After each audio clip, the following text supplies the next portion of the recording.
Well, thanks for watching Answering the Call and Overcomers TV. We're at NRB 2020 in Nashville, Tennessee.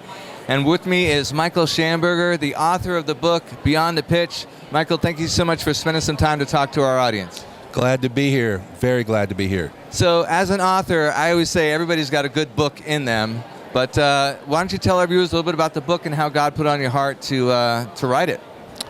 Well, first of all, this book is a devotional. It's a 1-month devotional.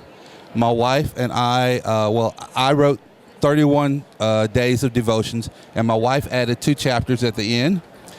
I was a high school soccer coach for 19 years, 16 of those as a head coach, and I retired in November of 2018.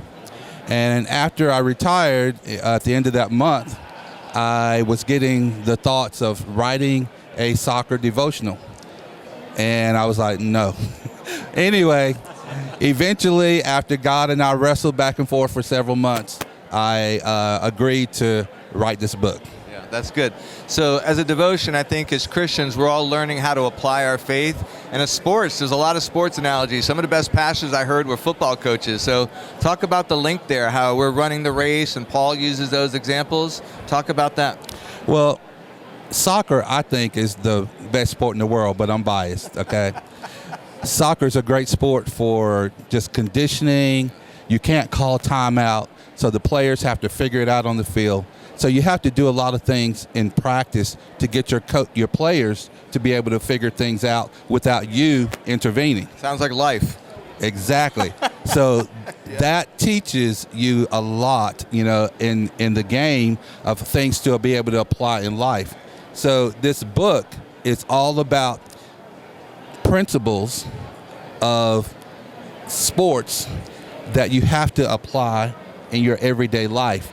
I originally wrote the book as a book for soccer people who happen to love the Lord. But now that the book is written and published and people are reading it, the feedback I'm getting is that this is not a soccer book at all.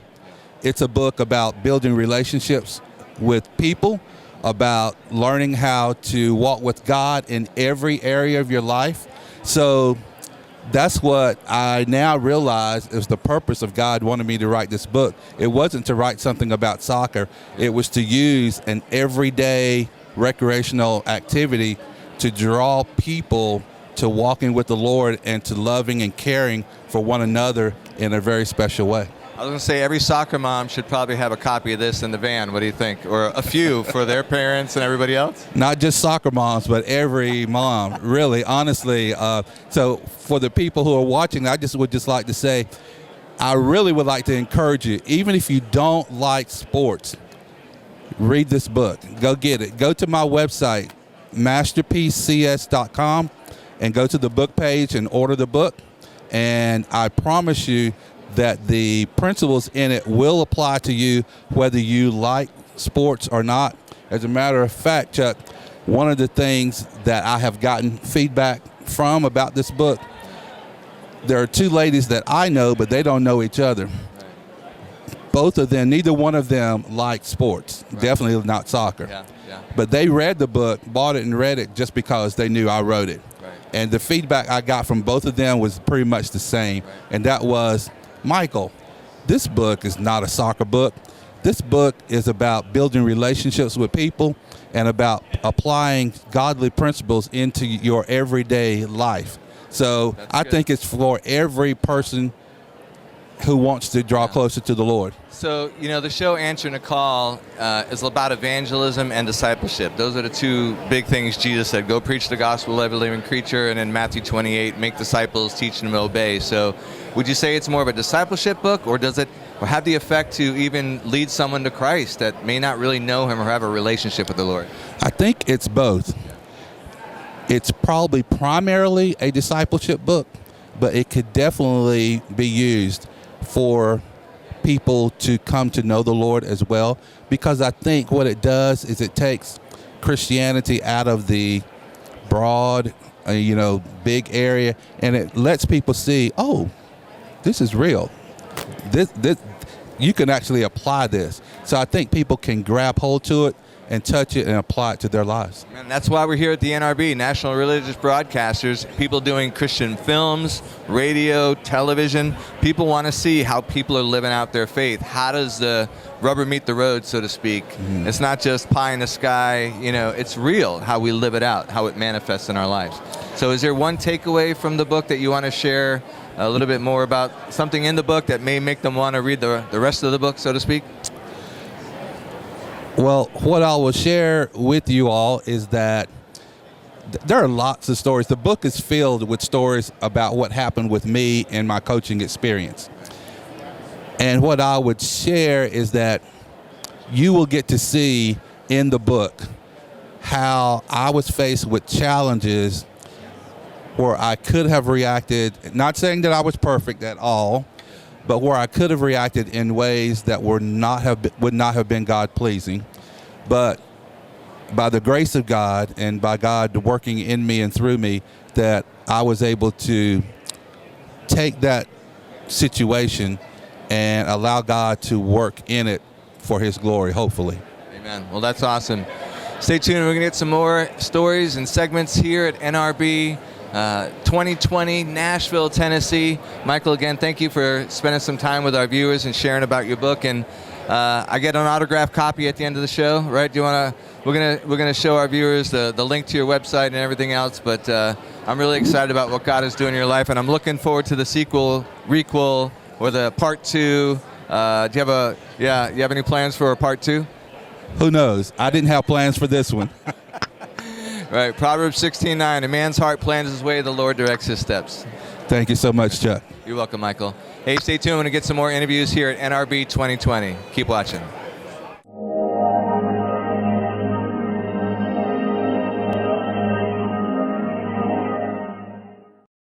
Hey, this is Pastor Chuck. We're coming to you live from Nashville, Tennessee, the NRB Convention for Christian Media. It's NRB 2020. With me is Lorinda Andujar. She wrote a book called She Blinked, and she's a Florida gal. And just want to introduce you to our audience here, and thank you so much for joining us here at the NRB. Thank you. It's my pleasure. Thank you for having me. I'm super excited to be here. I'm just having a really great time, so thank you for thinking of me. Yeah, it's a great networking opportunity, but you know what? You're an author, and I always say everybody's got a good book in them, but why don't you tell our viewers a little bit about how God put it on your heart to even write the book, and tell us a little bit about it. So writing the book was actually the hardest thing that I've ever had to do, because the book is not just an autobiography. It's about God's redemptive love, and sometimes that we see the great things at the end, but we don't see the messiness in the middle. And the book is about the messiness in the middle. It's about the heartache, the heartbreak, the trauma, the tears, the mental health issues, about the stuff that happens behind the closed doors that nobody wants to talk about. Yeah, that's true, and we stuff a lot of that down. I mean, God gave us a memory. There's some things we don't want to remember, but talk about how nothing's wasted. He redeems it all. It's nothing wasted. The one thing that God taught me through this period in my life and the book in general is that everything around us can be in chaos, but God's purpose, His plan for us is never broken. No matter what's going on around, we still have a purpose, and we need to understand that the things that come only come to make us stronger, just like His word says. We don't recognize that when we're in the middle of it, right. But when we get to the end of it, it's really not the end, it's the beginning of the next chapter, but we can look back and just say, you know what, I know that was God that kept me through it. Yeah, I know some of the things we go through are difficult, not to make light of it, but we do pray away some of the very things God is using to build us up. Yeah. How'd you come up with the title, She Blinked? She Blinked, that was very interesting, because it seemed like every time that I blinked, another chapter of my life would open up, and just God would give me the memories. Sometimes I'd close my eyes and I didn't want to see the images in my head, and sometimes I blink and I'm getting over something. So it just shows the different chapters in my life that were opening up, the things that were happening. Some things happened really fast and seemed like life was over. Like there was a point of time where I attempted suicide multiple times. Wow. And if I didn't blink to the next chapter, I wouldn't be here sitting to you today. Right. But so many people get stuck and they don't get the chance to have another day. So that's what She Blinked came about. It's about closing your eyes and taking life one day, 1 second at a time, 1 hour of a time. Just just keep going. Right. So the show's Answering the Call. The network is overcomers.tv. They overcame the evil one by the blood of the Lamb and the word of their testimony. Yeah. So talk about that, the combination of your faith in Jesus and your story. So my story is not very different from anyone else's story. I didn't have the best childhood. I had a great mother that did the best that she could with us. I dealt with trauma in my life, and I speak very candidly about everything that I've gone through. I was betrayed by someone that was very close to me as a youth, and it distorted my vision of relationships. And it's not only male to female relationships, my trust in people in general, and how I chose to go on. But God showed me in those moments that no matter, you said it's not wasted. It's not wasted. So just going through life, sometimes in a mental health institution. I was in a mental health institution for 3 weeks because I attempted suicide.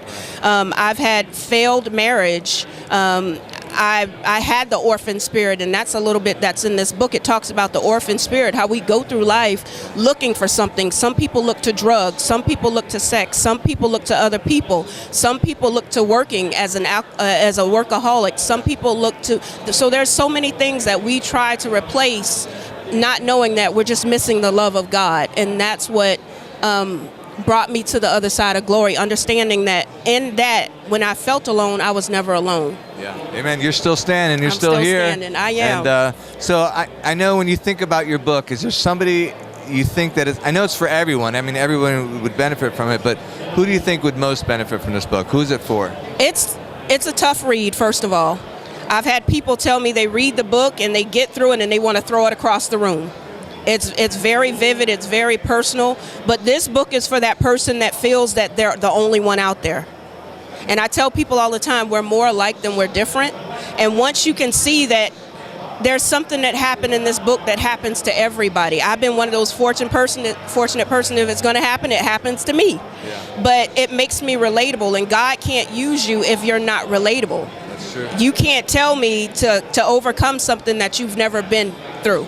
That you've never walked through, because you're not going to have the compassion. So this book is for anybody that just needs compassion but not enablement. That's good. You know, they say your misery becomes your ministry sometimes. You know, what you've been through, like you said, it breeds compassion for somebody else who's been through it. Yeah. But so there's, you know, people all over the map. There's diehard Christians that are zealous, and there's unbelievers. Mm-hmm. Have you heard of any stories of unbelievers reading the book and maybe finding faith and going vertical? Oh, yeah. So I've had people that reached out to me and they said, how do you do it? And I always tell them, it's not me, it's God. I wouldn't be here if it wasn't God. And the people are telling me, like, the story is they thought they were reading their own words in that book, which I'm like, when I first wrote it, I was like, God, nobody's going to want to read this. And when I have an unbeliever come to me and they see God and they start asking me questions about God, and will I go to heaven because I did this, or will God keep me out of heaven because I did this? I said, well, that's about a relationship between you and God. It's not about religion. It's not about all this stuff that we were taught. Right. It's about knowing who God is and letting God know who you are. Amen to that. She blinked.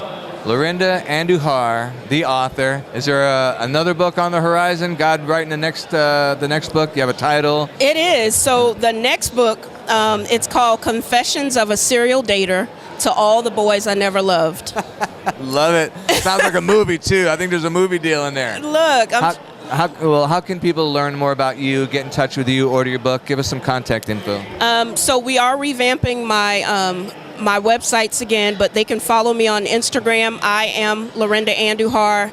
They can follow me on Facebook, on Twitter, LinkedIn, Lorinda Andujar. So there's She Blinked LLC on Instagram. Heal the City Incorporated, which is our 501c3 organization that I'm a grief recovery specialist, so it deals with stuff like that. So there are many outlets that they can reach me on. Well, God has certainly used you. You certainly answered the call, and you're definitely an overcomer.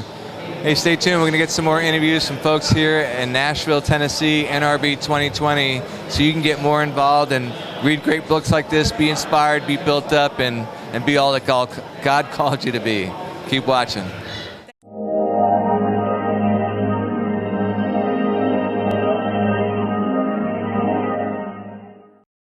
Well, Well, thanks for watching this episode of Answering the Call. I'm Pastor Chuck Reese, your show host and executive producer. This is a series all about evangelism and discipleship, highlighting ministries in action all around the world, hoping you too would answer the call and be an overcomer. Our next story comes from here, NRB 2020, Nashville, Tennessee. We've got all kinds of folks visiting us. John Egler, Mission Safety International. We've talked for years. Yes. We finally hooked up here in Nashville. John, thank you so much for joining us here today. Well, thank you for inviting me. You're welcome. Tell our viewers a little bit about your ministry and how God is using you guys to affect missions all around the world.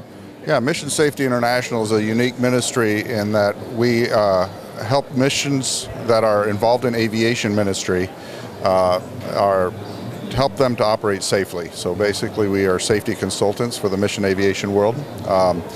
Through the years, as you've known, aviation can be dangerous, especially overseas and some of the developing world and difficult conditions and stuff like that. And so Mission Safety International has been at it for about 37 years. Wow. And we work with about 45 different ministries all over the globe, do a lot of traveling. And it's really exciting because we get a chance to see what God is doing all over the world. Yeah. Yeah, there's some remote places, and there's little planes on up to big ones, Yep. and bringing in supplies, bringing in Bibles, medicines, all kinds of things. This is important. It's logistics, right? Yes, it is, exactly. And mission aviation is a key element in allowing missions to happen really all over the world. I was just in Brazil a couple of months ago and talking to the missionaries up there in the far northern parts of Brazil. And I asked them point blank, I said, if something happened to the airplane, what would that mean to your ministry? And they just looked at me and said, it'd be done. We'd be finished. We could not get where we need to go without an airplane. Yeah. Yeah, that's some things we just don't think about on a regular basis, but God's given us tools, technology, and the ability to travel. But, we travel a lot, too, and we're praying, God, give the mechanics wisdom, air traffic controllers. There's a lot that goes on behind the scenes. Yes, that's exactly right. And what we do is we work with all of those committed missionaries who are operating the aircraft, whether they're maintaining them or flying them. All that is involved with that, and we give them training and advice and help them to operate safely so that we can avoid accidents. Yeah. So I know, let's talk about fundraising, because at the end of the day, I know people like to give to homeless shelters and orphanages. They like those urgent needs. Mm-hmm. But, this is more on the operations side and even prevention. It never really looks urgent, but it's super important. Yeah, and that's a really good point, because sometimes, people say, well, you can't really prove what didn't happen. Right. But actually, we can look at the statistics. Years ago, it was not unusual to lose a dozen missionaries a year in aviation accidents. Wow. And fortunately, with God's grace, He's enabled our ministry to help, and now it's down to 1 or 2 a year, which is fantastic. We love to see it 0. It was 7 years with no fatalities. Yeah. And we've had a huge impact, and you think of all of these ministries that are so dependent. The person that flying in the airplane might be the only person that speaks that language and is involved in a Bible translation, or might be the only pastor of the first church, and to lose them in an aircraft accident is just absolutely devastating to that ministry. Yeah, well, we all know each life is precious, each life is valuable, but you think about, what you just talked about, people being equipped for years of training.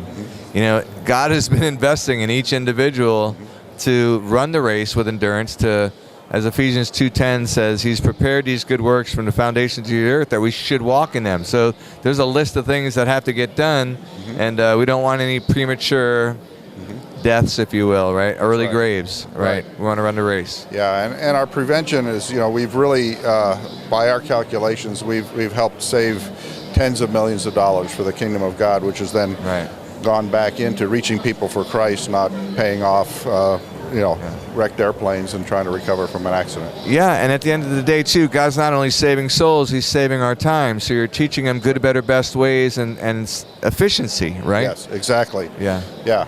And we're introducing best practices and how they can operate the aircraft even better and provide better service for the missionaries and the people that they serve. Yeah. Well, amen. That's a real behind-the-scenes ministry. I know there's not a lot of glory in it on this side, but I'm sure God and His angels know what you do on a daily basis, and we're praying that God provides people to help support you so you can support others. And I went to the VA once, and I saw on the wall, "We serve those who serve." Sounds a lot like what you guys do. Yes, that's exactly right. we do that. And for those who are interested in signing up, we do publish a safety net. It's a little publication we send out quarterly, and talks a little bit about where we've been and what we're doing, and really introduces them to some of what's going on all over the world. Yeah, tell our viewers how to reach you and get more information. Well, probably the easiest way is through our website, www.msisafety.org. It's or in aviation language, Mike Sierra India, safety.org. Yeah. And they can get in there and contact us by email or by telephone, and we've got contact information there. That's good. John Egler, thank you so much for swinging by, and hey, stay tuned. We're going to get some more interviews so you too can partner with ministries like this that are really making an impact and helping us complete and fulfill the great commission that the Lord gave us before He ascended, before He comes back, and it's all over. So keep watching. We have some more interviews coming from NRB 2020, Nashville, Tennessee.